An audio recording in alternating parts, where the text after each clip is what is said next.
Hej og velkommen til Maganka. De fleste går med den der lille drøm om at prøve at være med i en af de der store film. Og det har faktisk dig siddet ved siden af mig, fordi du har nemlig prøvet at være med i en af de der store film, nemlig Far til 4 på hjemmebane. Hvordan var det? Men altså, det var meget fedt.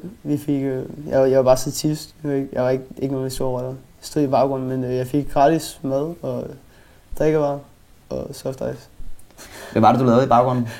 Jeg stod bare og spiste egentlig i princippet. Men jeg kom med, jeg stod helt op foran scenen de første 20 minutter. Eller helt i scenen kamera. Jeg stod helt op foran kameraet. Første 20 minutter af filmen, inde i Fælledparken i København. Hvordan var det? Altså var det... Det må være lidt specielt alligevel at lige have snurrende kameraer kørende rundt om sig. Jo, ja.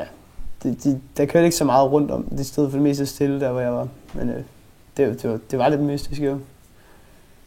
Jamen, du har ikke prøvet det før, eller hvad? Det er første gang? Ikke på den måde, nej. Jeg har spillet teater i... Jeg stoppede her for 2 år siden, men jeg har spillet teater i 7 år før det. Og der er det sådan, hver gang vi havde en forestilling, så blev det jo filmet, men altså, det var ikke sådan på samme niveau som det jo. Det var bare sådan amatør noget. Hvordan fungerer det med sådan et sæt, som jo er meget fint kalder det på filmsprog? Jamen altså, du tager jo hver scene for sig. Hver gang det er kameraet skifter vinkel, så er det jo fordi, det skifter ny scene. Og det tager samme scene, den tager du måske 10 gange eller et eller andet. Og så bliver du bare ved med at tage den, indtil du får det bedste shot. Og jeg stod med dernede og fandt ud af, at det var meget sjovt at skifte plads midt imellem de 2 sæt der. Så hvis du kigger på filmen, så kan du se, at på det tidspunkt, der er de sådan lige klippet, så siger det lige og så har vi altså skiftet plads med det. Det vil sige, at man har meget sådan sjov bag kameraet. Ja. Jeg stod også inde med at stå og snakke med sådan, jeg kan ikke huske, sådan en stor skuespiller, han spillede rocker i filmen. Så vi stod og snakke med ham, jeg kan ikke huske, hvad han hedder, temmelig kendt. Altså du fik lov til at snakke med ja, de gik jo rundt på sættet. Jeg snakkede med stort set alle. Og hvad det hedder, Niels Olsen, ham der spiller far. Ja. Han skylder med faren 50'er nu, fordi at min far stod i bag, de skal op sådan noget med, der bliver stjålet en punkt fra faren der i Far til 4. Ja. Og så manglede han simpelthen nogle penge i den der punkt til at betale for de is, de skulle købe i køen til is. Og min far stod lige bagved, så han lånte bare lige en 50'er. Så fik jeg så bare lige igen. Det lyder ikke, altså det må være det, altså nu lyder det ikke særlig professionelt, du lige sagde der, men altså det er vel sygt professionelt at stå bag sådan en kamera. Jo, det er det.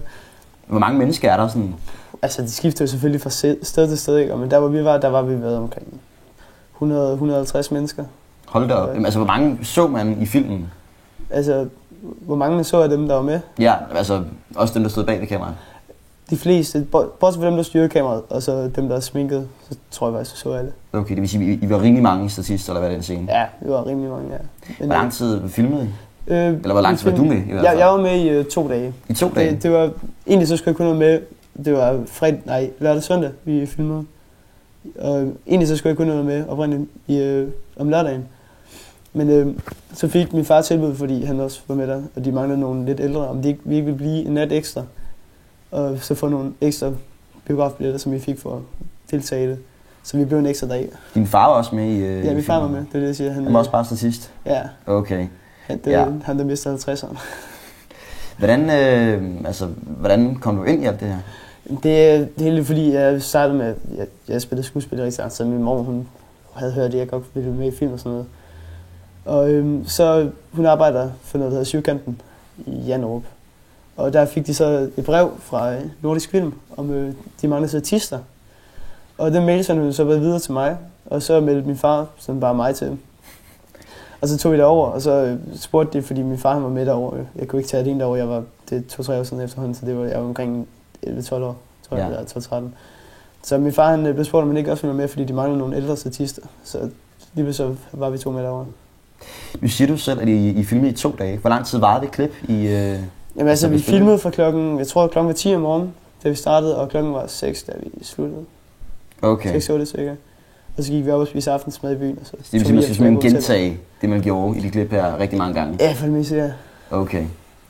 Du har ikke godt råd til en eller anden, som sidder uden for en skærm og rigtig godt kunne tænke sig at komme med i en film? Altså, du kan jo bare lede, det er sådan set det. Lede efter det. Bare spørg teatergruppen med den i teatergruppen, og så bare håbe på det bedste. Sådan set det. En anden måde, du kan komme i mainfilm, det er blandt andet at melde dig til de online castingbureauer, som efterhånden er dukket op alle steder. Men man kan altid forsøge at google det, og så forsøge sig igennem den vej. Men det er i hvert fald alt, hvad vi havde i Mark Anka for den her uge. Vi ses igen næste uge. Hej hej.